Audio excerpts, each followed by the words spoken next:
Hey guys, so today you and I are going to talk about unreasonable expectations. So let's get into it. So the question in question was quite a bit of a story. I actually got an email this time, so I'm gonna have to paraphrase a little bit, but it goes, "Hi Frederick, I love your podcast. I listen to it almost every day. It's one of the most underrated channels out there. You answer a lot of questions I had as a junior developer. Thank you." Thank you for listening. I'm very flattered that my little hobby channel here is giving you some helpful advice, hopefully. So I was starting out as a junior developer at a small consultancy company working on front-end projects with the aspiration of becoming a full-stack developer. But after COVID hit, things have changed at my company and I got reassigned to work on other things. I was suddenly assigned the role of lead systems administrator and DevOps engineer at my company. See, this right here, this thing here, this is extreme, I will admit, but this is an example of the thing I've said a few times, guys. You may think that your job is something, but the reality is that your job is to do whatever your manager might ask of you. I will admit that this is extreme, so I'm not gonna go off on a rant here. I had zero work experience in the operations space and I was immediately asked to maintain a production level project on day one. These are some of the things I had to do: migrate every website, troubleshoot security incidents, troubleshoot performance issues, hosting lots of WordPress sites, over 50 client projects with zero documentation, administrate Linux servers, administrate Windows servers, migrate servers from Azure to Amazon or AVS, begin being on call 24/7. Oh, that is the best part of operations, that right there. Maintain websites that was last updated 7 years ago. Uh, and I'm only allowed to spend 10 to 20 hours a week on these, still having the same responsibilities of my web development projects. This did not go so well as I had to learn everything from scratch, and I pretty much looked at online tutorials trying to piece things together. Uh, the company, let's see here, I the manager doesn't really care and has a get it done whatever the customer asks for type of attitude. When asked how we should handle the huge operations backlog, the manager just said that if you're short on time, just pick a junior developer and train that person. There are no other experienced developers in my company. My question to you is, how would you suggest that I handle the situation? So I kind of glossed over a few things here, but this is the whole thing, right?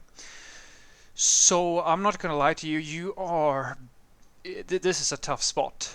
You've been put in a fairly, I would say, unsustainable situation. I would pretty much say that this is a very it is a extreme example of what can happen, uh, and this is why I think it's so important that I highlight something, because there is a question that I've been asked many times, and the essence of the question, the soul of the question, is always, Frederick, am I good enough, or am I being put in a bad situation, in a bad spot? This is one of the most common, I would say, uh, worries that junior software developers have, and even some more experienced software developers, because it's really hard for you to know if you're good enough to be a software developer, or if you're being put in an unreasonable expectation, if you're being placed in an unreasonable situation.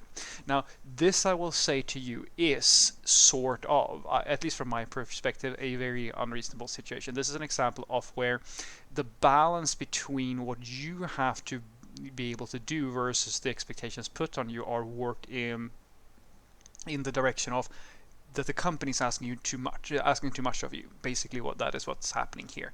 The company is putting you in a position where you are vastly underqualified, or you don't have the experience or whatever, to deal with this sort of situation. Now, this is unfortunately something that does happen. It is honestly to God, guys, this happens more than you might think. There are many, many situations when you might find yourself in a position where you have to do something that is kind of out of your comfort zone, and that is one of the reasons the expectations of software developers are. That's the downside, right?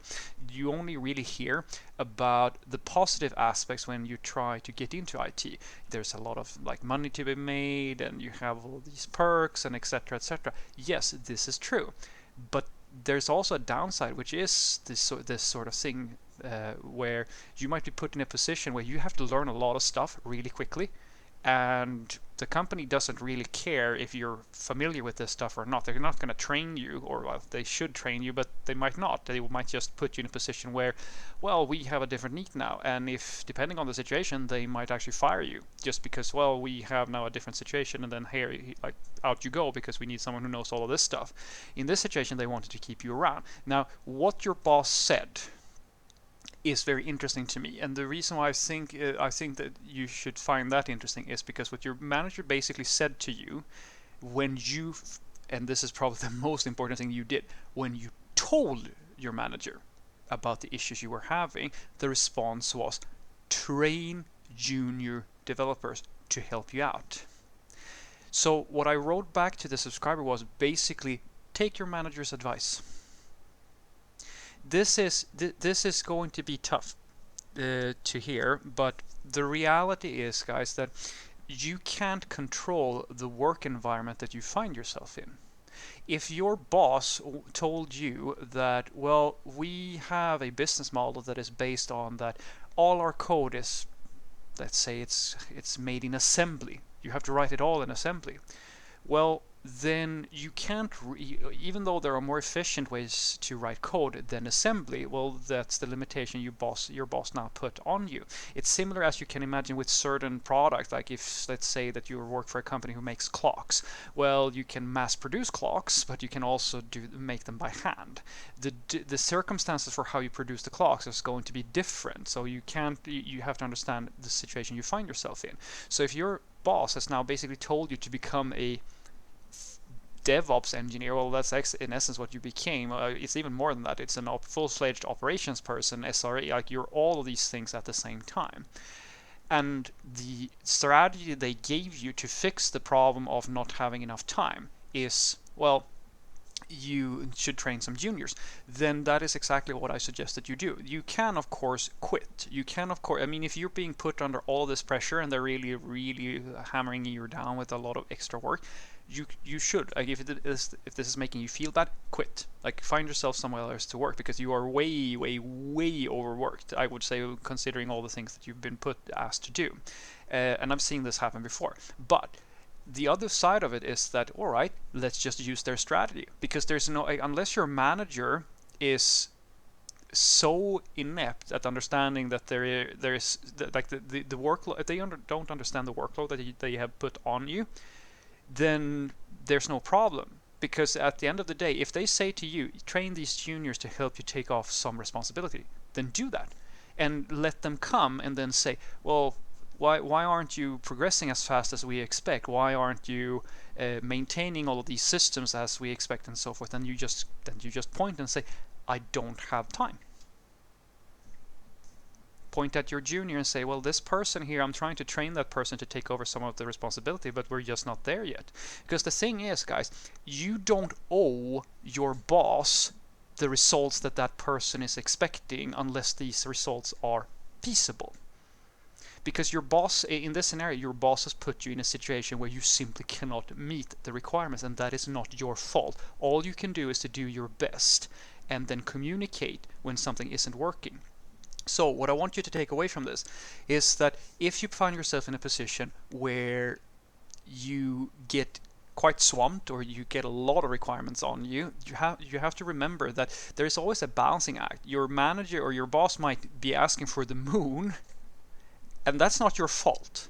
All you can really do is to do the best that you can, and hope and pray and hope that you are actually skilled enough to meet those requirements. And if there's a mismatch in what you're being asked to do and what you can actually do, you have to communicate that to your manager. And then when you have done that, when you've explained the situation as best as you can, you have done your part. because nothing else can be asked of you. You've done the best to your abilities. It's not enough. You're asking for more resources or like a different work environment so that you can meet the requirements set on you. Your boss has now given you a strategy. Even if you don't believe in that strategy, you can of course communicate that and try to negotiate, but at the end of the day your boss is going to give you the circumstances for success or for complete failure, and you can't really affect that if that person is hell-bent on having it their way. You can only deal with the situation, roll with the punches. So train in this scenario that junior developer, and hopefully your boss is going to be fine with that things take more time or that things get left behind because you have to prioritize the training of other people. Because if your boss's strategy works, well, those junior developers are at some point going to be able to take some of the work off you, and you're hopefully going to find yourself in a more sustainable situation. And if that doesn't happen, if you keep on getting that pressure, you always have the option of moving on to somewhere where they have more reasonable expectations. Have a great day.